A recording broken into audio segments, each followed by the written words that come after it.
Tá, e olha só. E eu que achei que os spoilers iam sair amanhã à noite, dia 25.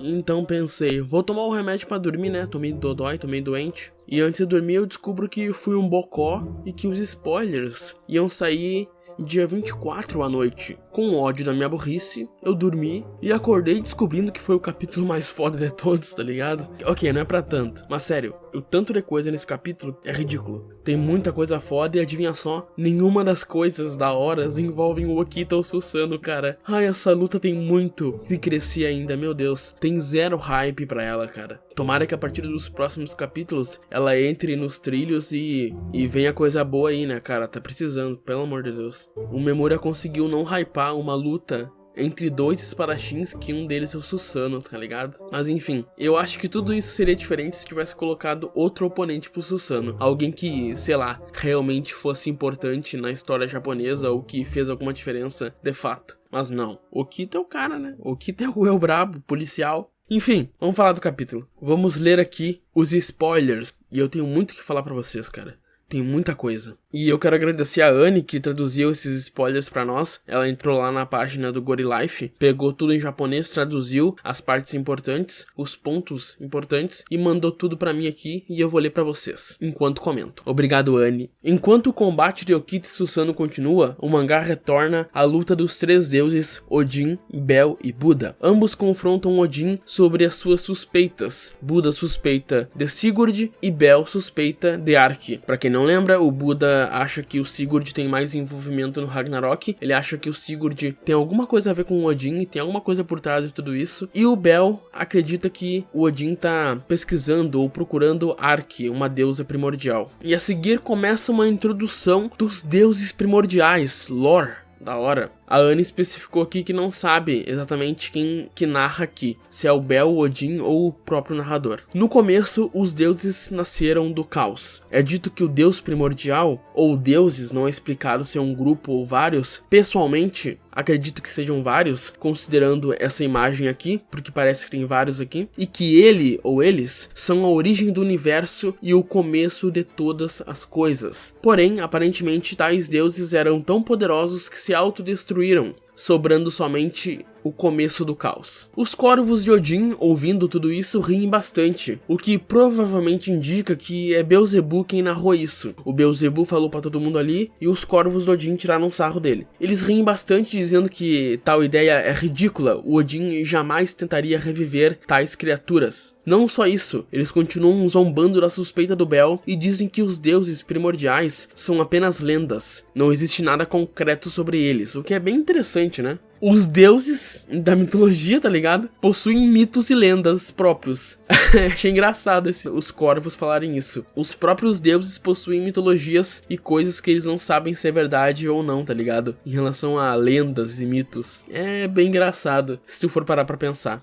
Mas enfim, eles mencionam que deuses no passado já tiveram o título de deus primordial, mas nada relacionado às suspeitas do Beelzebub. Eles também dizem que se divindades desse tipo de fato fossem reais, elas teriam destruído tanto o céu quanto o mundo humano. Beelzebub diz que no começo concordava com o que os corvos estão falando aí, até achar um livro antigo que mudou a sua mente. Enquanto ele investigava a respeito de Satã, ele encontrou em uma biblioteca do submundo um livro proibido chamado Livro de Gornir, que descreve a ressurreição de deuses ou de um deus só, porque não ficou claro se é singular ou plural, primordial ou primordiais. O Bel diz que se um livro a respeito de tal coisa existe, pessoas que têm conhecimento de como trazê-lo de volta também existem, e pessoas que proíbem tal ato também. Porém, uma grande parte do livro estava apodrecido, com várias páginas desgastadas pelo tempo, tornando-o indecifrável. Bel descreve um dos conteúdos do livro que diz: quando a árvore do mundo absorver a água da vida, Odin, dos olhos gêmeos, irá oferecer seu próprio corpo e o mundo voltará a seu estado primordial. E isso daqui é gigantesco. Essa citação que o Beelzebub tirou desse livro aqui, cara, pode criar tanta teoria, tanta coisa que, meu Deus do céu, cara. E aqui vai a minha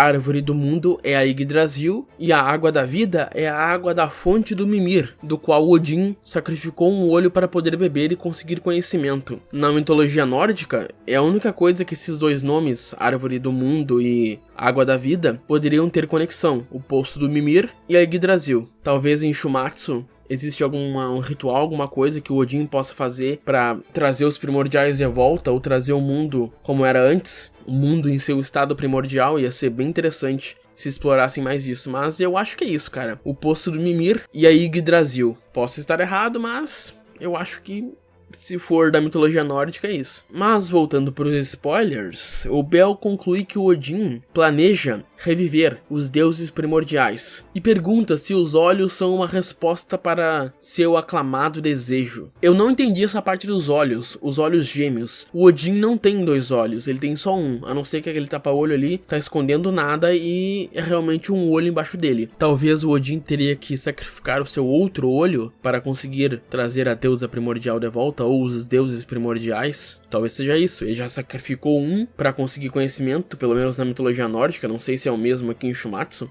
Bom, vamos ver, né? O Odin começa a surtar ali, coringa, e basicamente confirma que é isso mesmo. E ele se declara o senhor da loucura e do ódio. Que porra foi essa? Eu não faço ideia. Só sei que a porrada vai comer, porque o Buda e o Bel se preparam para atacar, porque o Odin ia descer o cacete neles. E aí chega o homem. Uma corrente elétrica para os movimentos de Odin. O Thor apareceu na cena e atacou o pai dele. Ele entra e caminha com o Mjolnir nas costas, emanando eletricidade do seu corpo. Odin diz para o Thor ir embora, emitindo uma aura mandando que não se movam. O Buda fica curioso e pergunta se ele veio ajudar o Odin, mas o Thor diz que não, dizendo que não tem intenção de ajudar ninguém. Porém, ele não quer que ninguém jogue na lama e desrespeite o orgulho dos lutadores que deram tudo de si naquela arena, e mostra ele falando isso com os humanos ali atrás, cara. E essa cena aqui mudou completamente o personagem do Thor. Primeiro que, se os spoilers estiverem corretos, o Thor pode sim usar a eletricidade como poder. Nós vemos aqui talvez ele usar raios, atacando com raios, né? E isso daqui, cara, dá muita personalidade pra ele. Antes ele era uma porta,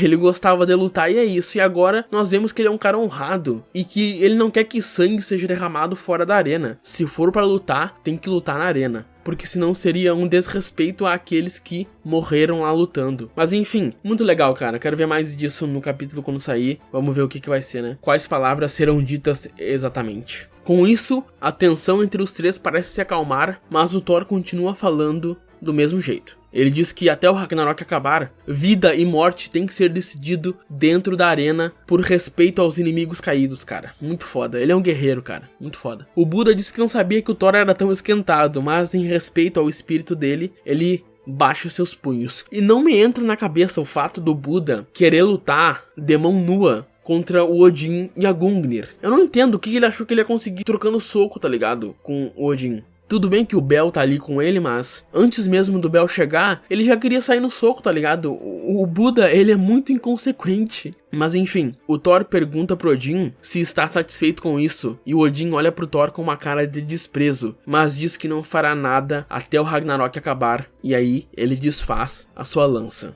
O Odin peidou pro Thor. Vamos ser sinceros, o Odin peidou para o Thor. Porque se o Odin fosse brabo mesmo, ou talvez ele ama o filho dele, né? Se ele fosse brabo mesmo, ele ia descer o cacete em todo mundo ali. Porém, isso aí não faz diferença alguma pro Beelzebub. O Beelzebub partiu pra cima, ele tá pouco se fudendo, ele se joga em direção ao Odin, com as vibrações prontas pra furar o Odin, mas aí Adamantino, ou Adamas, aparece para parar o Beelzebub. E depois, Sakata chega logo em seguida e a confusão chega num nível que, tipo, virou Battle Royale, tá ligado? Joga todo mundo no Warzone e deixa você matar. Adamas, Odin, Beelzebub, Sakata, Thor, os corvos, tá todo mundo ali, tá ligado? Detalhe pro Sakata que tá todo surrado. Ele deve ter matado alguns demônios de Salomão, tá ligado? E já voltou do Helheim, inclusive, pelo visto. Interessante. Continuando, o Beelzebub diz que se Adamas tentar intervir, ele vai matar ele. Mas o Adamas peita o Beelzebub e fala: isso desonraria a memória do Hades. Seria uma desonra pra ele. Beelzebub então relaxa e o Thor e Odin vão embora. Porém,